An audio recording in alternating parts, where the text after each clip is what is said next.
1, 2, 3, nisikie makofi na vigelegele. Kinaanza leo. Matumaini yetu siku moja huko mbele ya safari, chuo hiki kitakuwa ni chuo kikuu kinachojitegemea, na ndio maana tunataka mtoe ardhi ya kutosha. Kampasi hii mpya itakuwa na miundombinu ya kisasa, kwa sababu tunaijenga sasa, lazima ifanane na wakati wa sasa. Majengo ya madarasa, kumbi za mihadhara, maabara ya tehama, maktaba, mabweni ya wanafunzi, yote yatajengwa kisasa kwa kuzingatia viwango vya kimataifa.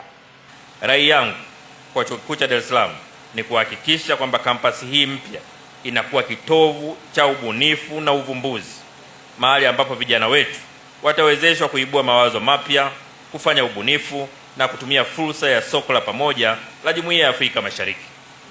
Sambamba na hilo, Chuo Kikuu cha Dar es Salaam kihakikishe kuwa mitaala inayotumika katika kampasi hii inalenga moja kwa moja katika kuleta maendeleo ya jamii na kutoa zaidi elimu ya ujuzi, yaani mafunzo ya amali kuliko elimu ya jumla.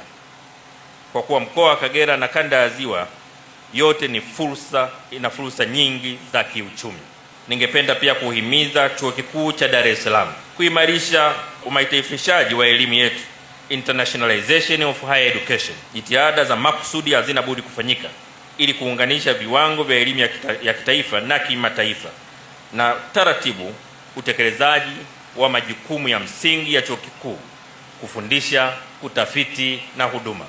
Sekta ya elimu, hususan elimu ya juu, ina mchango mkubwa sana katika uchumi wa taifa letu, kwani inachangia katika kuzalisha nguvu kazi katika sekta mbalimbali za uzalishaji na utoaji wa huduma. Kutokana na mchango huo, serikali ya awamu ya 6 imejizatiti kuendeleza jitihada za kuleta mabadiliko katika ngazi zote za elimu, hususan elimu ya juu, kwa kuhakikisha kuwa wahitimu wanapata ujuzi, stadi na maarifa yanayoendana na soko la ajira.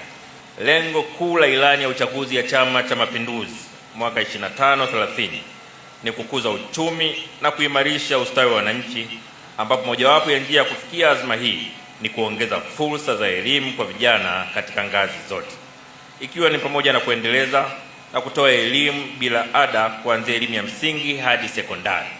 Hivyo, katika kutekeleza ilani ya uchaguzi, serikali ya awamu ya 6 chini ya Mheshimiwa Dr. Samia Suluhu Hassan, Rais wa Jamhuri ya Muungano wa Tanzania, pamoja na hatua nyingine, imefanya uamuzi wa kuhakikisha kila mkoa nchini unakuwa ama na chuo kikuu au tawi la chuo kikuu. Ujenzi wa kampasi hii ya Chuo Kikuu cha Dar es Salaam hapa Bukoba ni matokeo ya uamuzi huo sahihi.